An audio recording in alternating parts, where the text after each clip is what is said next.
Acho que agora já podemos começar, são 19 horas pontualmente. Então façamos só um momento de oração, aí depois faço a apresentação e a gente inicia então essa nossa conversa. Pode ser? Por gentileza, pode ser. Em nome do Pai, do Filho, do Espírito Santo. Amém. Amém. Meu Senhor e meu Deus, cremos firmemente que estás aqui, que nos vês, que nos ouves. Adoramo-vos com profunda reverência. Pedimos perdão pelos nossos pecados e graça para fazer com fruto este momento de formação. Nossa Mãe Imaculada, São José, nosso Pai e Senhor, anjos da guarda, intercedam por nós, em nome do Pai, do Filho e do Espírito Santo. Amém. Amém. Muito bem, então, a todos que estão chegando à nossa live aqui do Centro Dom Bruno Maldaner, sou Igor Pavan 3, e hoje estarei aqui como moderador, né, nessa conversa que teremos com o Dr. Rafael e também com a Aline, que falarão um pouco conosco sobre a feminilidade e também virilidade. A Aline, que é advogada, o Rafael, que é delegado de polícia aqui no Rio Grande do Sul, são casados, têm 5 filhos, e também são autores do livro Família Católica, Igreja Doméstica. Agora, então, oficialmente, boa noite. Aí está o livro. Boa noite, então, pessoal. Feita esta apresentação, penso que nós poderíamos deixar um tempo para que vocês falassem abertamente sobre esse tema. Talvez comecemos pelo Dr. Rafael e depois a Aline. E aí depois a gente tem algumas perguntas aqui que gostaria de fazer a vocês que o pessoal está nos enviando. Com a palavra. Tá certo. Bem, este tema da virilidade e da feminilidade é fundamental para nós entendermos, antes de tudo, a nossa vocação sobrenatural, certamente, mas também uma vocação natural. Uma vocação natural, quando eu digo, é sem uma referência ao culto específico a Deus, mas não prescinde de Deus. Até porque Deus, quando cria Adão e Eva, ele poderia ter criado Adão e Eva sem os chamá-los à ordem sobrenatural, ou seja, sem chamá-los à filiação divina, sem dar-los dons sobrenaturais, dons preternaturais. Deus poderia ter criado Adão e Eva e manter com eles apenas uma relação natural, claro que criando a sua imagem e semelhança, no seu intelecto, mas não o chamando à ordem da graça. Eles poderiam viver felizes no paraíso terrestre, tendo uma relação com Deus de criaturas inteligentes, mas não filhos de Deus. Quando eles pecam, eles caem dessa filiação divina que é recuperada em Cristo. Mas, mesmo nessa relação natural, que os teólogos sempre chamaram de religião natural, há uma vocação também do homem e da mulher, porque foi constituído por Deus, não apenas na ordem da graça, mas na ordem da natureza, um determinado conjunto de características comuns ao homem e à mulher, e que distinguem o homem da mulher. Então, independentemente da ordem da graça, independentemente da salvação em Cristo, independentemente do pecado, independente da relação com Deus, independente dessa vocação sobrenatural à santidade, a uma filiação divina, existe uma vocação natural do homem e da mulher a não terem uma relação com Deus, mas serem homem e serem mulheres. Então é algo que os distingue. Então há algo que os define como seres humanos, tanto o homem quanto a mulher têm isso em comum, quanto algo que os distingue. Comecemos pelo que os define como seres humanos, ou seja, que é compartilhado entre o homem e a mulher. É a criação à imagem e semelhança de Deus. E, evidentemente, nós não somos criados à imagem e semelhança de Deus por conta do nosso corpo, porque até que a segunda pessoa da Santíssima Trindade, o Verbo Eterno, se encarnasse, Deus não tinha corpo. Não, nós podemos dizer que Deus tem corpo porque a segunda pessoa da Santíssima Trindade, ou seja, apenas o Filho, tem um corpo, porque assumiu um corpo, porque quis ter um corpo. Agora, ele recebeu essa natureza humana sem deixar a sua natureza divina, e essas duas naturezas estão unidas numa única pessoa divina, e além disso a pessoa do Pai e a pessoa do Espírito Santo não tem natureza humana, são pessoas divinas com natureza exclusivamente divina, aliás, natureza divina que é compartilhada pelos três, é um só Deus entre as pessoas. Então nós podemos dizer que a alma humana é que é esta imagem e semelhança de Deus, porque Deus, lá no início, ele não criou o homem à sua imagem e semelhança, tendo ele um corpo. Então não é no corpo que nós somos semelhantes a Deus. É claro que Deus é que se faz semelhante ao homem quando se encarna, isso é interessante. Deus, quando Jesus assume a nossa natureza humana, é que se iguala a nós. Mas da criação, nós nos igualamos a Deus, mas não no nosso corpo, e sim na nossa alma. Então, todo homem, dependendo da fé que tem, independente da falta de fé que tenha, ele tem uma alma que é intelectual, que é espiritual, que é imortal, e desta alma, dessas características, procede a sua dignidade, que são compartilhadas pelo homem e pela mulher. Independente da virilidade ou da feminilidade, nós temos esta dignidade ontológica do ser humano. Eu, como delegado, tenho a mesma dignidade do vagabundo que eu prendo. Isso não significa que eu vá ter pena deste vagabundo, né? Mas significa que ele tem uma dignidade. E tendo dignidade, significa que ele pode se converter, ele pode pensar, ele pode ter uma oportunidade de redenção, enfim, né? O que não cabe a mim. Mas além desta igualdade estabelecida por Deus no início, há uma diferenciação. Se assim fosse, Deus não criava Adão e Eva, não criava um homem e uma mulher, não criava uma... Até porque Adão reclama com Deus que ele estava sozinho, que ele precisava de alguém, porque os animais não lhe faziam companhia suficiente, as árvores, as plantas não faziam companhia suficiente, ele precisava de alguém. E quando ele olha para Eva, ele diz, isso sim é carne da minha carne, é sangue do meu sangue, é osso dos meus ossos, então ele vê que é igual a ele nesse sentido, mas não é um homem, né? É uma mulher, é diferente. Tanto que os dois se complementam. Então, Adão percebe a dignidade na igualdade, mas percebe a diferença, tanto que a diferença é inclusive anatômica. Deus não criou fortuitamente o homem com pênis e a mulher com vagina por um acaso. Isso faz parte da complementaridade física. Nós temos que parar com um certo puritanismo de ver nojinho nessa complementaridade física. Foi Deus que criou. Essa complementaridade física, ela é um símbolo de uma complementaridade espiritual, e é isso que faz o homem ser uma só carne com uma mulher. Então, há uma diferença entre o homem e a mulher. E o que faz o homem ser homem? A qualidade de ser homem. O que faz a mulher ser mulher? A qualidade de ser mulher. Isso parece redundante, mas, na verdade, vai se expressar. Nós não temos tempo de dar uma aula de filosofia ou de antropologia, mas isso vai se expressar em missões muito claras, que são, em geral, distribuídas para o homem ou para a mulher, o que não quer dizer que a mulher não possa ter tantas missões que foram assumidas pelo homem. Existem missões que são mais sociais, que são mais convencionais, mas existem coisas que são da própria natureza. Então, ainda que a mulher possa, por exemplo, buscar o alimento da família fora, é mais próprio do homem fazer isso por conta de determinadas características psicológicas dele. Eu posso cuidar do Santiago, posso protegê-lo e devo protegê-lo, ele é meu filho e aos meus outros 4 filhos. Mas a Aline faz isso com muito mais maestria do que eu, pelas condições psicológicas dela. E se isso existe na ordem da natureza, muito mais na ordem da graça. De modo que se o homem natural, ele já tem esta distinção, já tem essa vocação, assim como tem a mesma dignidade compartilhada com a mulher, quando ele é elevado pela graça, quando ele cai em Adão, ele é elevado pela graça novamente em Cristo, pela morte e ressurreição de Cristo, a graça recupera aquilo que foi perdido por Adão e Eva, nós então, além da natureza, nós temos uma sobrenatureza. Por isso que o nome é sobrenatural, porque está acima da natureza. Nós somos elevados pela graça a algo maior. Se nós já temos essa vocação para a natureza, nós temos uma vocação ainda maior na ordem da graça, porque temos mais responsabilidades nisso e porque Deus nos dá ajudas com a graça para que a gente possa cumprir essa disposição. Certo.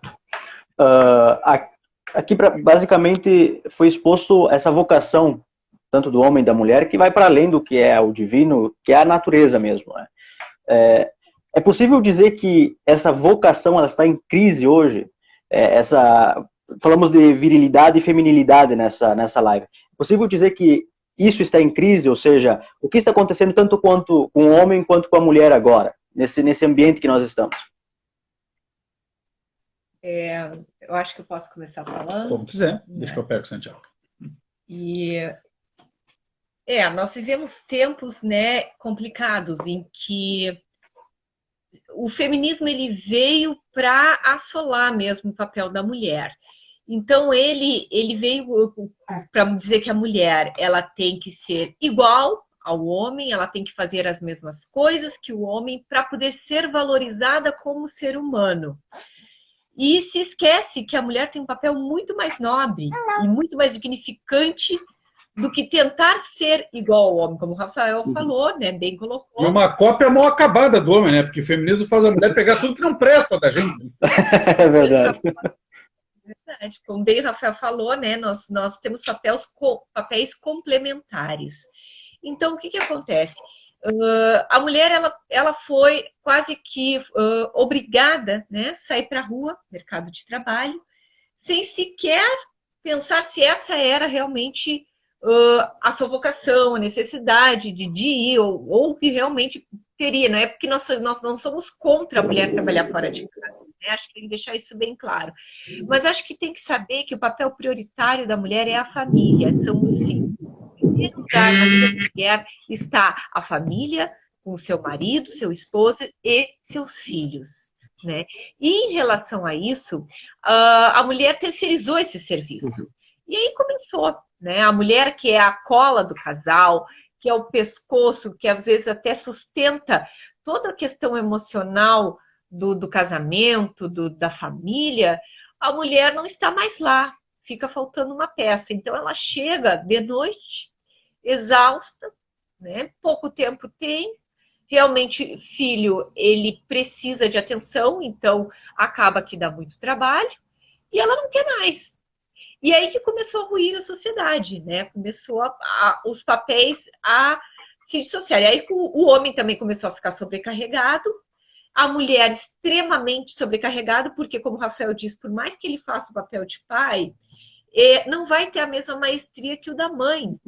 Então, começou a haver alguns desníveis e desequilíbrios dentro da família, as famílias se perderem, e onde as famílias se perdem, a sociedade se perde. E aí começou os arremedos de mulher, né? Começou os arremedos de família. E aí nisso entrou toda aquela revolução que a gente observa agora, né? Que não são mulheres de verdade, que não são famílias constituídas, formadas por desígnio de Nosso Senhor, que é pai e mãe, homem e mulher, e veio com isso uma avalanche de problemas, e a sociedade está realmente perdida, porque muitas vezes até nos dizem assim, mas vocês têm plena certeza, porque vocês, os filhos, não, a gente não tem certeza de nada, a gente está criando nossos filhos para Deus, para que eles sejam santos, mas não obrigatoriamente que nós vamos conseguir isso e que isso vá acontecer.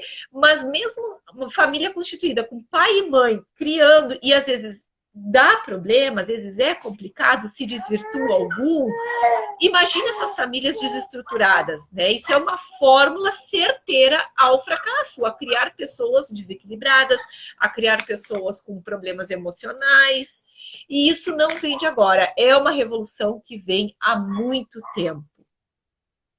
Na verdade, a base de tudo, para que a gente compreenda de maneira muito concreta, né, essa questão do processo revolucionário que nós vivemos, para entender o que é a revolução, nós temos que entender o que é a ordem.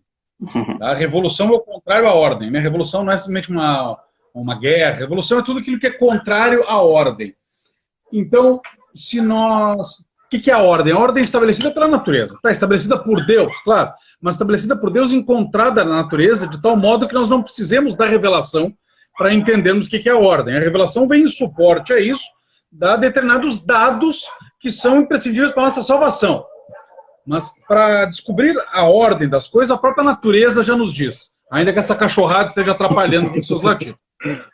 Mas, enfim, morar na cidade do interior é isso também. Né? A calma, mas de vez em quando a cachorrada, o cavalo, a vaca começa a incomodar. Tranquilo. E é na ordem estabelecida por Deus Nosso Senhor na criação, ou seja, encontrada na natureza, que nós vamos encontrar esta ordem social. O homem está frisem isto, o homem, todo homem, macho, viril, tá? Não é o ser humano, macho, eu, tá? Vocês aí, macho. O homem está naturalmente vocacionado à paternidade.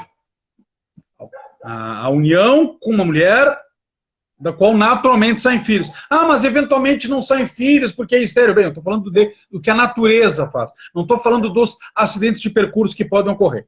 Tá? Então o homem está naturalmente vocacionado a isso. E a mulher está naturalmente vocacionada à união com o esposo e à maternidade. Mas os sacerdotes, e os monges, e as religiosas, Eu estou falando naturalmente, por isso eu disse para frisar. Naturalmente nós estamos inclinados a isso, está na nossa natureza. Quando um homem faz ou uma mulher fazem votos de castidade, de celibato, para não se casarem e também não terem filhos, portanto, porque isso é o que vem do casamento, ele está assumindo um sacrifício diante de Deus. Isso sempre foi entendido pela espiritualidade monástica como um sacrifício das suas próprias inclinações naturais. Certo? Ele está entregando a Deus algo que a própria natureza o leva, o inclina. Porque, como eu já vi de bons padres, bons e santos padres, ele não é padre porque ele não gostava de mulher. Ele não é padre porque ele seria um péssimo pai. Ele só vai ser um bom padre se ele tem as características para ser um bom pai, caso fosse casado.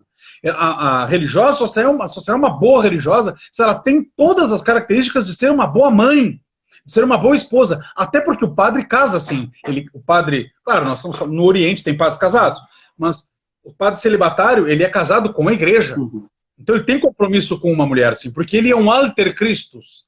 E a religiosa, a monja, a consagrada, ela casa, assim, com o marido. E esse marido não é ninguém menos que Nosso Senhor Jesus Cristo. Então há uma sobrenaturalização dessa inclinação.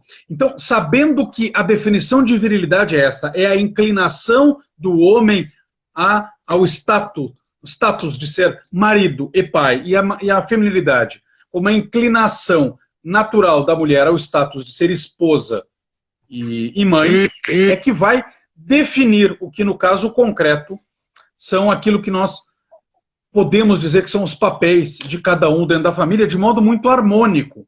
Tá? Então, eu e a Aline temos papéis muitas vezes diferentes, e às vezes podemos ter, alguns deles são intercambiáveis, outros não. Eu não posso dar de mamar, eu não tenho seios fartos de leite para isso. Então, existem papéis que não são intercambiáveis. E existem papéis que até poderiam ser intercambiáveis num estado de necessidade, numa situação de necessidade, mas que a mulher, pela sua própria característica, João Paulo II e Alice von Hildebrand, que a Aline vai mostrar depois alguns livros dela, eles dizem que a mulher, e Edith Stein também, Edith Stein é grande judia, filósofa convertida, que virou carmelita, foi para o campo de concentração, foi canonizada como Santa Teresa Benedita da Cruz, dizem que a mulher é naturalmente receptiva. E fisicamente ela é receptiva. Assim, vamos excluir os pudores aí, pessoal, não tenham sem vergonha na cabeça, mas a mulher é receptiva até mesmo no ato sexual. A mulher recebe o homem, recebe o sêmen do homem, e dentro dela é gerado o filho. Ela é receptiva fisicamente. E isso significa que ela é receptiva também emocionalmente, por isso que ela tem a maioria delas, claro que nem todas são por questão de temperamento, por questão do pecado original que bagunçou tudo na nossa vida, mas naturalmente ela tem essa inclinação não só física, mas emocional para apaziguar, para acalmar, para acolher. E o homem já é mais brabo. A Aline pode até ficar brava com as crianças, eventualmente, as crianças nos tiram do sério às vezes, mas quem tem mais a tendência de ficar mais bravo sempre sou eu. Porque a minha vocação não é do apaziguamento, a minha vocação é da guerra, eu sou o guerreiro. Eu pego a minha arma e vou à rua para caçar, para trazer o alimento. Então, quando eu encontro uma ameaça à família, e às vezes a ameaça à família está num próprio membro da família, a minha reação é mais intempestiva. Claro que eu tenho que trabalhar para que essa intempestividade não se transforme numa exasperação, em algo pecaminoso que vai ferir os meus filhos desmesuradamente. Mas é muito mais próprio da mulher acalmar mais os ânimos, conseguir botar um castigo com um pouco mais de equilíbrio do que o homem. A mulher é mais acolhedora. E definindo a mulher, nós vamos definir o que é o homem. O homem é essa liderança que muitas vezes tem que entender que liderança não é cagar regra e não é ser um ditador. Não é ser um ditador. Nós falamos, e nós vamos falar depois, na mulher ser submissa ao esposo, a mulher está sob a missão. E nós aqui na Quinta-feira Santa, nós meditamos sobre uma passagem muito importante que foi a do lava-pés. E Jesus não abdica da sua autoridade quando lava os pés dos discípulos, mas ele diz que aquele que tem autoridade é aquele que deve servir. Quem tem autoridade é que deve servir, e ele nos dá o exemplo servindo. Ora, o homem é o cabeça do casal, é a autoridade não para mandar, ele é autoridade para servir. A autoridade é um serviço. Eu sou autoridade policial. O delegado de polícia é uma autoridade policial. Significa que os outros policiais mandam as coisas para que o delegado decida. Delegado de polícia é autoridade policial para quê? Para eu dar ordens esdrúxulas para os meus subordinados? Não. Para que eu sirva a minha comunidade. Sou autoridade policial não é para prender as pessoas que eu quero. Eu sou autoridade policial para manter a ordem, para investigar, para dar uma resposta a quem paga o meu salário. Eu sou autoridade na minha casa como marido, não é para dar ordens à minha esposa, mas para servi-los, para que o meu trabalho em casa dê o melhor fruto para eles. Só para não perder o gancho, eu ia abordar uma outra questão, mas o Dr. Rafael trouxe essa questão da submissão. Foi falado há pouco do feminismo, e uma das grandes críticas que as feministas fazem com relação à igreja é justamente esse trechinho das escrituras que fala da submissão. Então, o que de fato é essa submissão?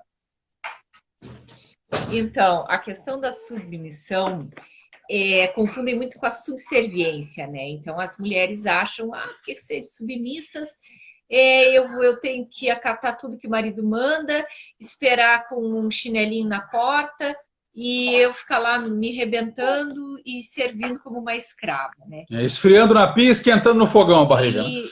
E a questão não é essa, né?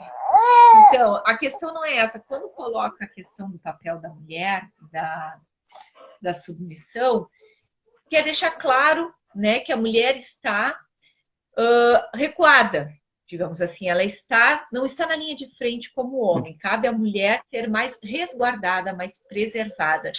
Por quê?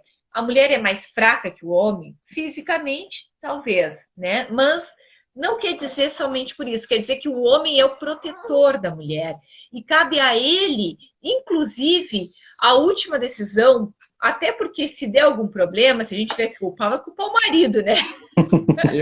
Então, assim, é aquela história. Se o homem é a cabeça do casal, a mulher é o pescoço, né? Então, mas a cabeça só faz girar para onde o pescoço girar. Né? Se o pescoço endurecer, a cabeça não consegue girar, e aquilo vai ser complicado, né? Então, eu acho que essa questão da submissão, ela tem um papel muito bonito.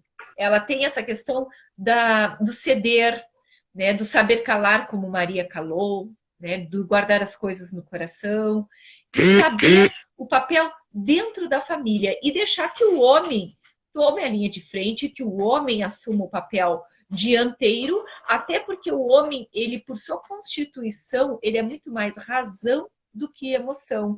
E as mulheres tendem a ser muito mais emocionais. E existem certos momentos em que que tem que se tomar uma decisão e que a razão, com certeza, sempre tem que prevalecer sobre a emoção. Não que não tem que se escutar a emoção, mas a razão vai acabar prevalecendo.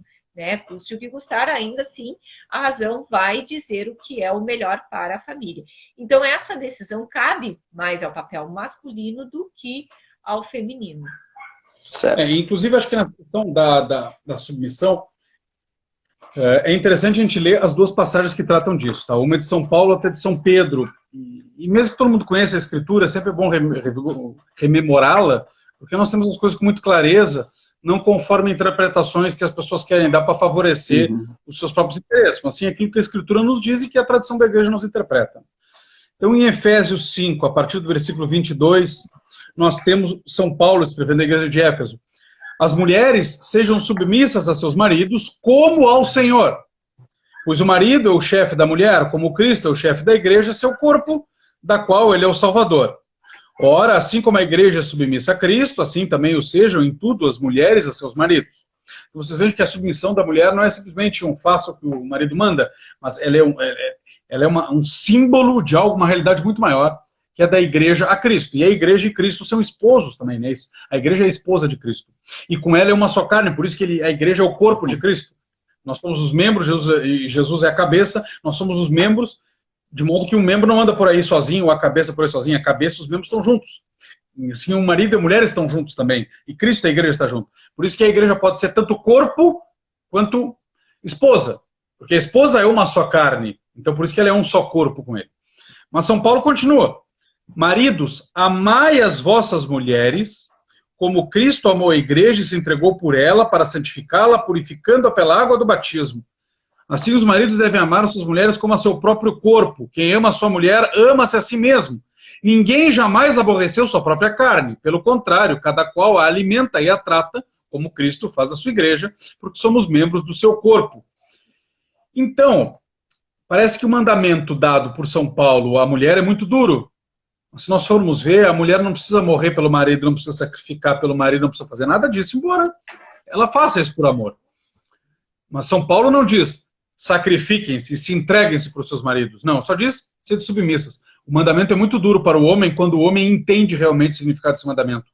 Porque Paulo diz para a mulher, sejam submissas como a igreja é a Cristo. Mas para o marido diz, amem como Cristo amou a igreja. Como é que Cristo amou a igreja? Assim, ó. Assim. Sim, Cristo amou a igreja. Derramando todo o seu sangue a ponto de a lança do soldado fazer com que saia sangue e água. Jesus derramou tanto o seu sangue pela igreja que em 8 dias de nascido, quando ele tinha 8 dias, ele já começou a derramar sangue, porque ele foi circuncidado. Jesus já começou a nos salvar ali, quando ele foi circuncidado. Com 8 dias, né? 1º de janeiro. Jesus nasce dia 25 de dezembro, dia 1º de janeiro, Jesus derrama o seu primeiro sangue por nós. E desde então não deixa de derramar sangue. No Getsemane ele sua sangue, já começa a derramar sangue. Então, o mandamento para nós é muito duro.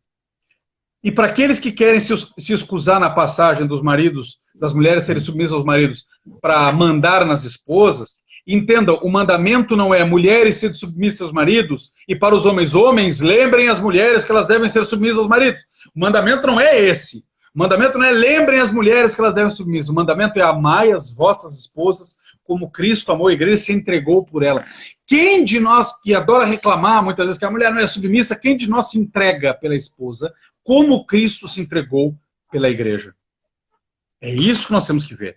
No outro lado, nós temos outra passagem que é da primeira carta de São Pedro, capítulo 3º, a partir do versículo 1º. Ele fala mais ou menos a mesma coisa. E agora com a autoridade não só de apóstolo, com a autoridade de primeiro papa. Vós também, ó mulheres, sede submissas aos vossos maridos. Se alguns não obedecem à palavra, serão conquistadas, mesmo sem a palavra da pregação, pelo simples procedimento de suas mulheres. Mulher piedosa pode converter o marido, né? Ao observarem vossa vida casta e reservada. Não seja o vosso adorno o que aparece externamente, cabelos trançados, ornamentos de ouros, vestidos elegantes. Aqui São Pedro não está dizendo que a mulher não pode ser elegante, não pode ser bonita, porque em outras passagens diz que pode. Ele está dizendo que o essencial não é isso, né? Mas tende aquele ornato interior e oculto do coração e pureza incorruptível. E aqui depois diz, do mesmo modo, ó maridos, comportai-vos sabiamente no vosso convívio com as vossas mulheres. Elas são herdeiras com o mesmo direito que vós outros da graça que dá a vida. Tratai-as com todo respeito para que nada se oponha às vossas orações. Então não adianta querer dizer que a mulher tem que ser submissa e não entender que o marido também tem uma missão, né, que é uma liderança de autoridade, e autoridade no cristianismo é serviço, sacrifício e entrega. A Aline fala que muitas vezes o homem vai para frente e pode defender a família externamente, justamente porque tem mais casca grossa, né? Tem mais casca dura, tem couro. Né? Eu aguento o que muitas vezes a esposa pode não aguentar. É isso que eu vou aguentar. Isso é simbolizado muitas vezes até no modo como as camas estão viradas para as portas em algumas casas. Uhum. Né? Claro, depois vai mudando de casa e vai manter sempre aquela mesma posição da cama, não, mas normalmente a gente procura que o lado do marido seja mais próximo da porta, que ele é o primeiro a se levantar se tiver que se defender alguém, se colocar na frente da mulher e partir para a porrada com o vagabundo. Na calçada, né? Na calçada, ele lembrou bem, porque que o homem anda do lado da rua para defender de um carro, ou de noite, por que o homem pode ir para o lado fora da calçada, por conta das esquinas, né, para defender de algum malfeitor. Então, até esse comportamento de cavalheirismo tem esse simbolismo, por isso que as feministas odeiam. Né, tem esse comportamento de defesa. Mas se o homem é este chefe externo, esse relações públicas da família, a mulher é a primeira-ministra. Né? Por isso que eu posso ser o chefe do casal, eu posso ser o cabeça do casal, eu posso ser o chefe da família, mas a rainha do lar é ela. Eu não vou ficar me fresqueando e querendo me mandar no como é que tem que ser feita a educação das crianças, como é que nós vamos comer. Eu posso até sugerir, vamos comer tal coisa e tal, mas eu não vou ficar mandando na ordem das coisas. Ainda que tenha empregada, por exemplo, nós temos empregados aqui em casa, não sou eu que fico tratando com eles. Quem está dando a mulher, eu não fico dando conversa. Não é por menosprezar a empregada, pelo contrário, mas é porque eu não tenho que ficar de conversinhas com as coisas que não tem nada a ver que não tem nada a ver com a ordem da casa, porque aí é uma conversinha inapropriada de um homem com uma outra mulher, E com coisa que tem a ver com a casa não me compete, eu não tenho que mandar, eu estou tirando a autoridade dela quando eu faço isso. As coisas são muito harmônicas, né?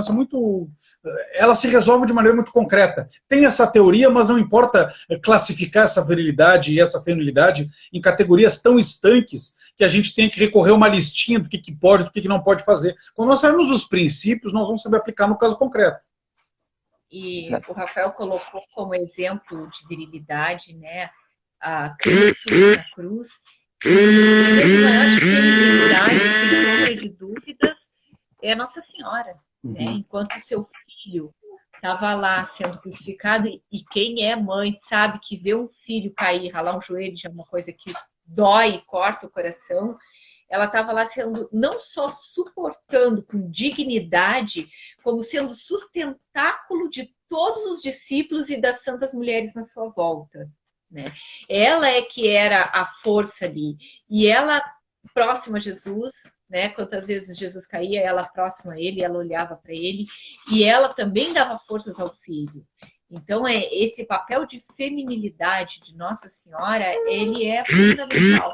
Porque o que acontece? Há uma confusão muito grande de feminilidade em que se ocupam extremos, né? De achar que a feminilidade ela é o extremo oposto dessas mulheres que são grosseironas, que essas mulheres que não se cuidam. Então, aí acham que esse é mulherzinha, né? Aquela mulher irritante, chatinha, que fala com aquela voz chatinha, que se veste de maneira vulgar, que acham que ser feminina é mostrar partes do corpo. E isso não é a verdadeira essência da feminilidade. A verdadeira essência da feminilidade, ela vem de dentro dela, né? Ela vem dessa força, tanto que a passagem que o Rafael falou, que não é importante realmente, não é tão importante quanto aquilo que vem de dentro dela, daquela força que ela tem que dar, daquele sustentáculo que ela tem que ser e daquele, né, suporte. O Rafael é delegado de polícia e tem muitas vezes que ele chega bem estressado, né? A profissão dele é muito complicada, ele vê muita coisa triste, muita coisa ruim, vê o pior do ser humano, ele vê o Cristo na sua face mais chagado, né? Porque todas as pessoas a gente tem que enxergar o Cristo. Então, na pior fase que ele enxerga. Então, às vezes ele chega bem cansado. Né? O que eu vou fazer? Eu vou exasperar ele? Eu vou chegar lá, por mais que eu esteja cansada, te vira e eu não vou fazer nada e não sei o que lá. Não, eu vou sustentar. Né? Então, eu vou dar o suporte, né? Vou dizer para as crianças, deixa o pai agora tem que ficar quietinho, deixa ele, né? Tu quer comer uma coisa, eu vou te dar o teu tempo. Né? O Rafa me ajuda muito em casa, mas eu sei que se aquele momento ele não tá legal, ele não vai conseguir, eu também não vou incomodar ele por isso. E esse é o papel da mulher, né? Esse é o papel da mulher, é ter a sensibilidade usada no modo correto, não para se preocupar somente com a tendência da moda, que também não há erro acompanhar e querer andar sempre bem arrumada, muito pelo contrário. Mas isso daí não é o mais importante. O mais importante é usar a sensibilidade para servir a Jesus. E que maneira mais bonita de servir a Jesus, imitando a Maria, é servindo os mais próximos de nós. Porque é muito fácil ser caridoso na rua, mas dentro de casa é o mais difícil. Então, de nada valeria nós estarmos aqui falando para vocês se nós estivéssemos representando um papel. Não que nós sejamos exemplos de um casal e que nós não temos nossas divergências nem nada. Mas antes de qualquer coisa, a gente tem que se esforçar e lutar para ser bom dentro da nossa casa, para ser bom com o outro e um para o outro. E do Bento dizia que ontem, né, ele colocava uma frase que o Bento é o nosso filho de 8 anos, né? E aí ele colocava uma frase que a gente usa muito aqui em casa e que eu me criei lendo num caneco de chopp lá em casa, mas que realmente tem muito a ver. Quem não vive para servir, não serve para viver. E nós estamos numa sociedade hedonista. Então, essa frase tem que ser muito lembrada, da tamanho o problema da sociedade que nós estamos vivendo. E essa questão da Nossa Senhora como modelo de feminilidade, não podemos esquecer de São José. Tem um exemplo muito prático de São José como líder da família. Né? Em primeiro lugar, olha que interessante. Nossa Senhora é muito maior que São José em dignidade. Tá? Porque São José não cometeu pecados pessoais, segundo a tradição, Mas ele nasceu com o pecado original, certo? Ele não cometeu pecados pessoais, mas ele nasceu com o pecado original, certo? Já Nossa Senhora não. Nossa Senhora não só não cometeu pecado nenhum, como não nasceu com o pecado original, foi preservada do pecado original. Então Nossa Senhora é muito superior na ordem da graça. Tá? Ela é mãe física de Deus. São José é o pai putativo de Deus, né? O pai adotivo. Putativo é melhor porque ele foi tido como pai, né? Não foi uma adoção. Todavia, o chefe da Sagrada Família é São José. Isso mostra como a autoridade de chefia da família não tem a ver com uma dignidade maior ou menor.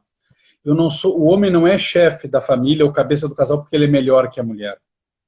Pai nutrício, lembrou do exato, é outro nome também. Pai putativo, pai nutrício. Né? Nutrício porque ele é que preserva, que deu a nutrição a Jesus, né? Cuidando dele, dando os cuidados. E Nossa Senhora é muito superior a São José. Ainda assim, São José era o chefe. Então, ser chefe não significa ser melhor que a esposa. O homem não é a cabeça do casal porque ele é melhor do que ela.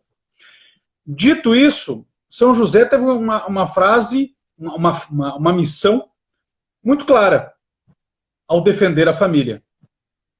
Quando estoura a perseguição de Herodes, ele pega Nossa Senhora, pega o menino Jesus, bota num burrico e parte para o Egito, para defender a família.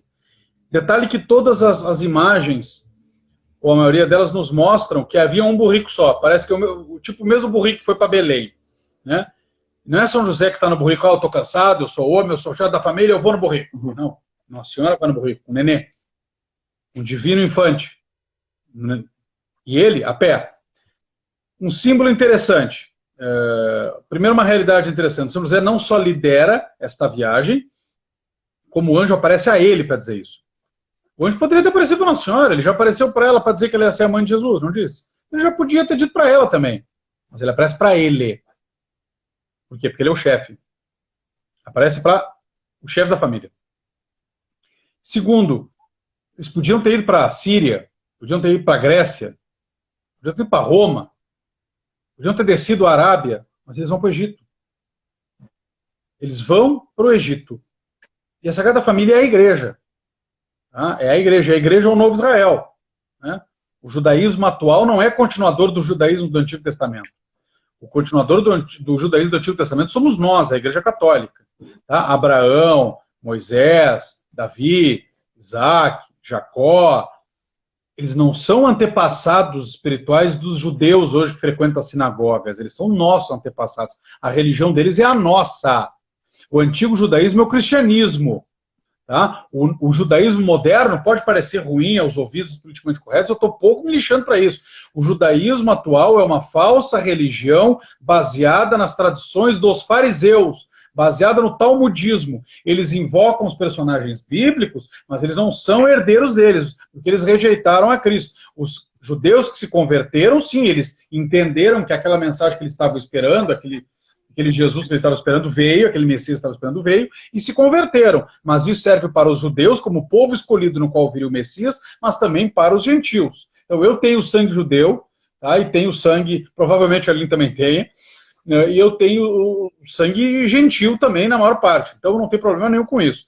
Então, o cristianismo é que é o verdadeiro judaísmo antigo. A igreja é o novo Israel. E como Israel saiu do Egito para a Terra Prometida, a primeira igreja que é a Sagrada Família, porque ali já estávamos no Novo Testamento, já é uma igreja, ela faz o caminho de volta.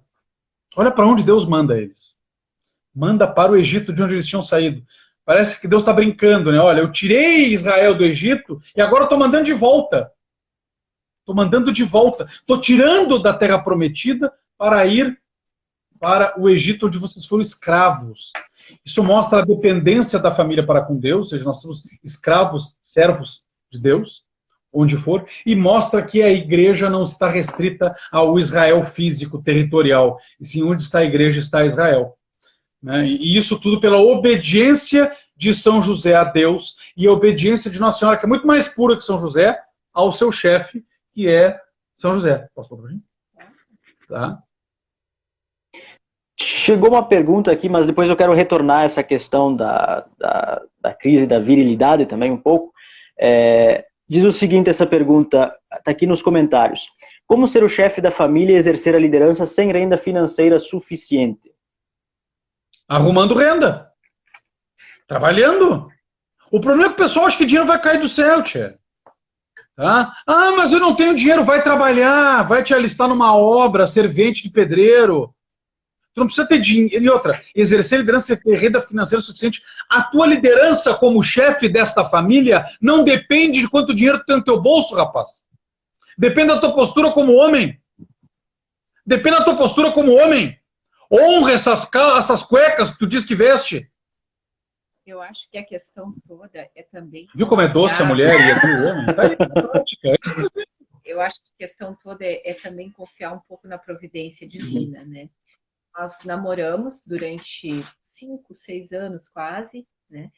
E aí o Rafael estava estudando para concurso. Ele advogava, mas o foco dele era concurso.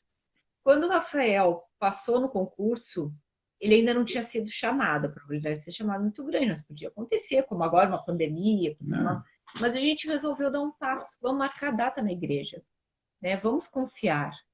Porque a gente também tem que confiar na providência divina.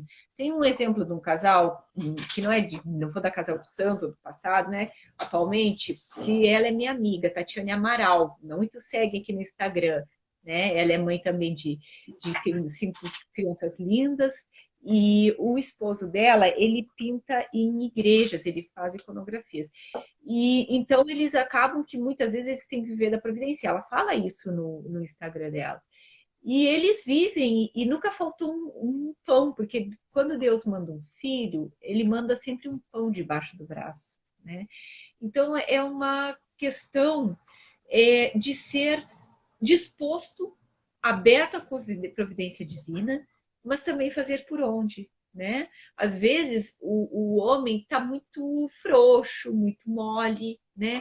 E tal. Por que às vezes também tem essas mulheres que meio que assumem tudo?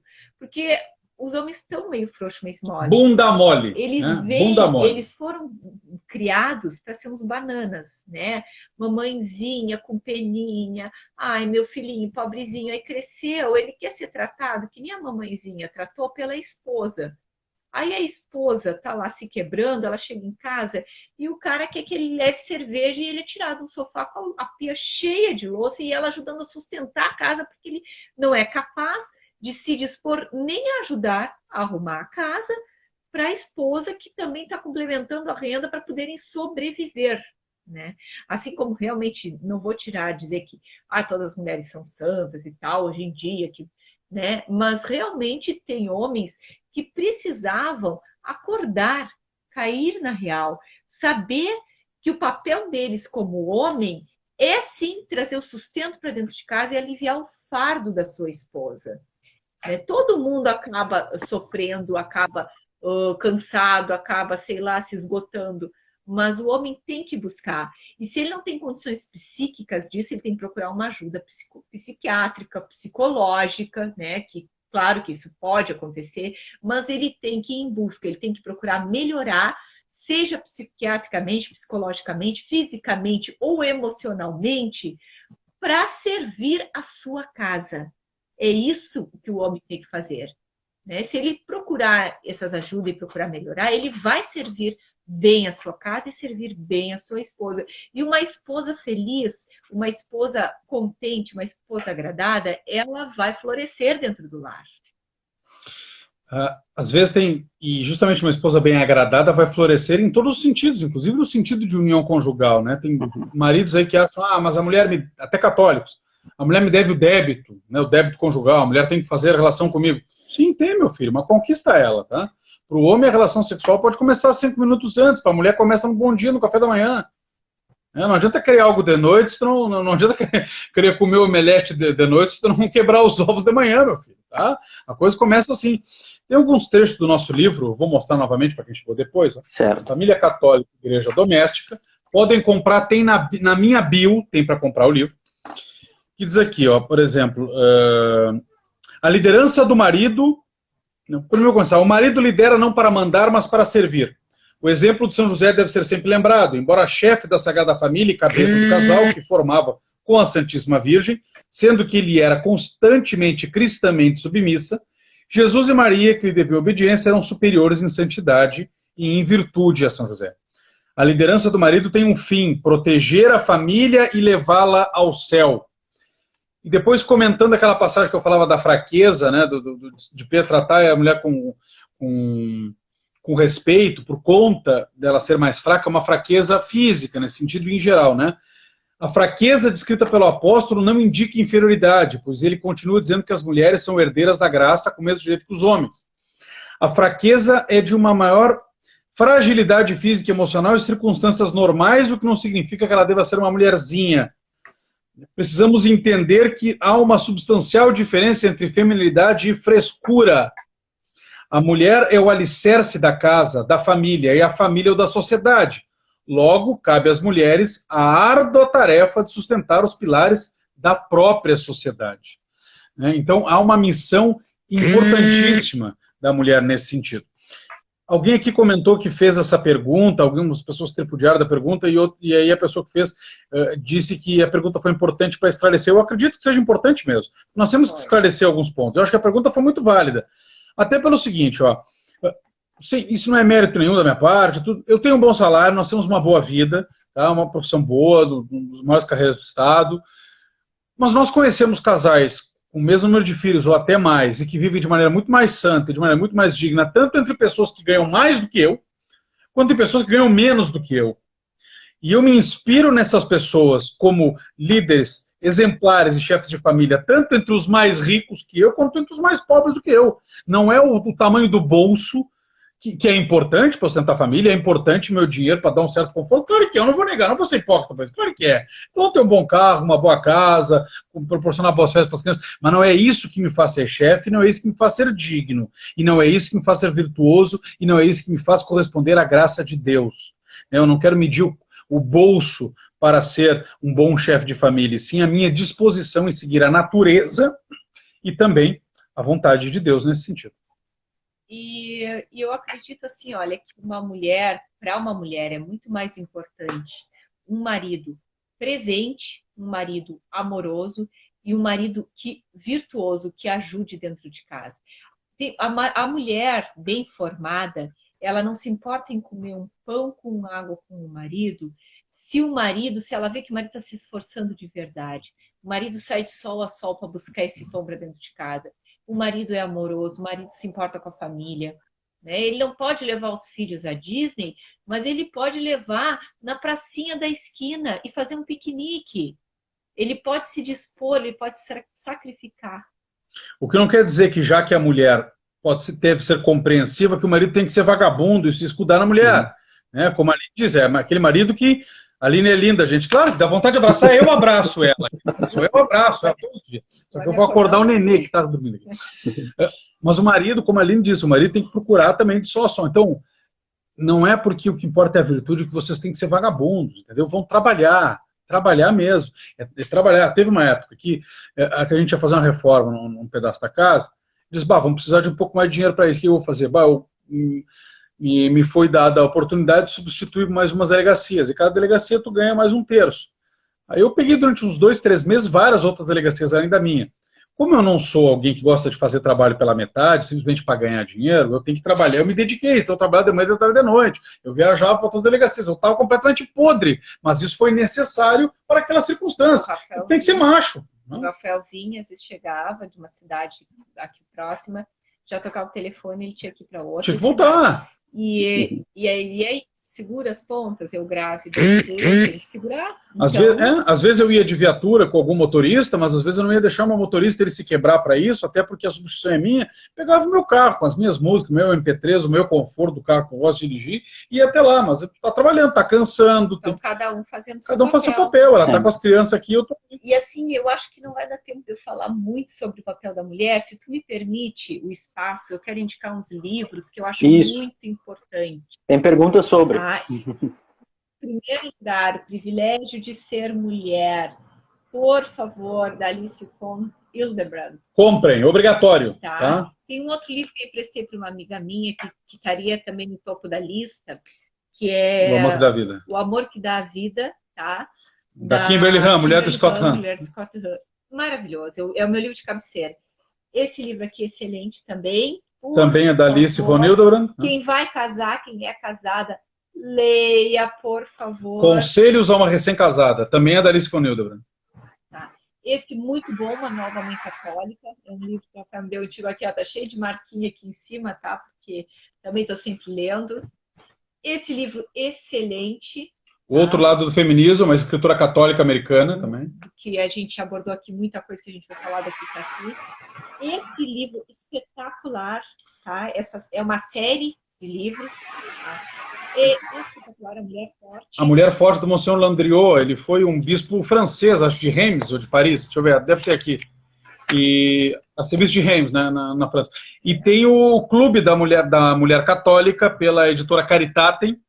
E a Aline é uma das divulgadoras. Se quiser entrar na bio dela ali, a Aline Brosbeck, entrar no feed dela, tem a bio, tem como assinar o Clube da Mulher Católica. Todo mês vai receber um livro semelhante a esse aqui, sobre formação feminina, especificamente. Tá? Onde contamos esses livros? A maioria é vendido em livrarias, internet. Este livro aqui e outros, da mesma editora Caritatem, tá? Vocês vão... assim, só para terminar, o último livro, que ninguém é de ferro, tá? Uma leiturinha gostosa, O Despertar da Senhorita Prim. Vamos formar o nosso imaginário com coisa gostosa, leiturinha leve, gostosa e muito, muito bom. E formativo para mulheres, né? É um romance, mas formativo.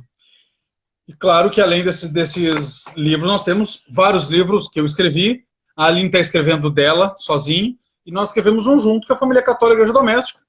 E temos outros cursos aí, que entrar na minha bio vai ver curso. Casamento Santos, Como Catequizar Seus Filhos em Casa, Guerra Espiritual, Patrística, Patologia, tem alguns que estão com desconto. Tem a aula da Aline chamada Quer Estudar Mulher Virtuosa? Tem uma aula da Aline chamada A Mulher Virtuosa. Essa aula é vendida separada, tá? Custa R$35, uma aula única. A Aline pega Provérbios 31, de 10 a 31, ali da Mulher Forte, Mulher Virtuosa, e comenta versículo por versículo. Tá? Façam isso. Quem não souber onde comprar, pode achar na minha bio, na bio dela. Não sabendo ainda, me procura agora por mensagem direta. Onde é que eu acho a aula da Aline sobre a Mulher Virtuosa? Eu dou o link para vocês, tá? Para adquirir. Tem algumas perguntas também, a gente está quase estourando o tempo, se não me engano é 1 hora que o Instagram permite de live, né? Isso, mas ele corta automático, né? Não dá nem arrego. Mas tem uma pergunta, e eu acho que vocês poderiam falar talvez sobre aquele curso Como Catequizar Seus Filhos em Casa. É uma pergunta que se refere justamente a como vocês trabalham assuntos, inclusive, sobre feminilidade e virilidade com os filhos. Então, que vocês falassem um pouco sobre esse curso e que o pessoal possa ir atrás, né, estudar. Bem, o nosso curso Como Catequizar os Filhos em Casa é um curso especificamente não de formação religiosa geral. A formação religiosa geral todo pai tem que dar, quando reza com os filhos, quando fala das virtudes. Isso é o papel muito da Aline, né, de dar exemplos, quando faz uma malcriação, dar um exemplo, dizer o que tem que ser feito, a direção dos filmes, dos livros que eles leem, é a vivência integral do cristianismo. O Como Catequizar os Filhos em Casa, ele ensina os pais a darem a instrução formal, ou seja, sentar a criança, agora nós vamos ler o ponto 1 do catecismo, a encarnação do verbo, entendeu? Instrução formal, mas que é necessária, porque senão a fé fica muito voando, muito no ar. Ah, Jesus, está muito sentimental. Tem que ser preto no branco, entendeu? Tem que entender o que é. Claro que é adequado à linguagem da criança. O curso ensina isso, entender a linguagem da criança, temperamento da criança, como passar... A Aline foi 10 anos alfabetizadora, professora de ensino infantil, né, ensino fundamental. Então ela sabe como lidar com a criança, e eu conheço muito fé católica. Então, o nosso curso aí são aulas que ensinam o conteúdo que nós temos que passar para as crianças e a forma como tem que passar para as crianças também. Mas esse assunto de feminilidade, masculinidade, bem, as crianças vão perguntando, né? A Aline tem uma máxima que ela diz, a gente não tem que antecipar alguns assuntos. As crianças deixam elas perguntarem e nós vamos perguntar na medida do que elas sentem. Não sei se tem algo a complementar quanto a isso. Não. Acho que é isso aí. Isso aí. Bom, se quiser, pode comprar o curso, né? Está com 80% de desconto, inclusive. 80% de desconto. Tem outras perguntas?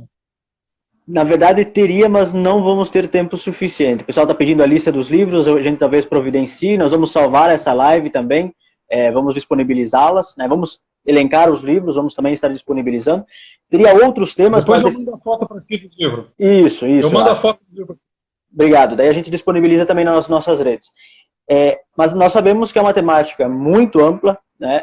Nós vamos ter que dar continuidade a isso futuramente, nós estamos cientes disso, então a gente também quer dizer ao pessoal que não vai parar por aqui, a gente vai ter que retomar esses assuntos.